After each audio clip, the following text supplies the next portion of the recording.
Hasan.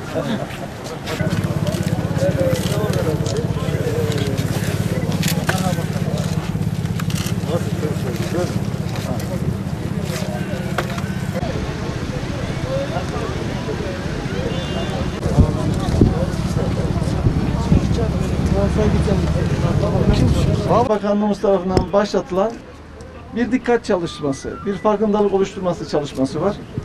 Biliyorsunuz Karayolları Trafik Kanunu, trafiklerdeki düzenin sağlanması ile ilgili bir kanun. Burada karayolu dediğimiz güzergahta araçlar var, zaman zaman yayalar var değerli arkadaşlarım.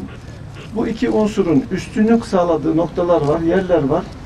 Trafik akışının sağlıklı olabilmesi için her iki grubun da birbirinin kararlarına, birbirlerinin durumlarına saygı durması gerekiyor. Trafik işaretinin olmadığı yerlerde, trafik polisinin olmadığı yerlerde, özellikle okul gibi yerlerde değerli arkadaşlarım, yayaların üstünlüğü söz konusu. Yani onların geçişlerinin üstünlüğü söz konusu. Sürücü arkadaşlarımız bu noktalara gelirken hızlarını kesmeleri gerekiyor.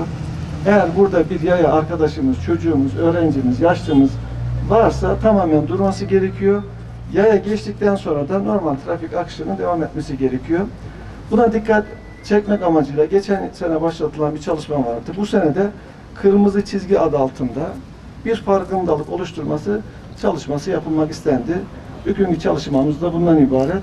Tabii her şeye rağmen şunu da ben söyleyeyim, pandemi ortamında mümkün oldukça herkesin hayat eve sığar sloganı altında çok da dışarı çıkmamalarını öneririm.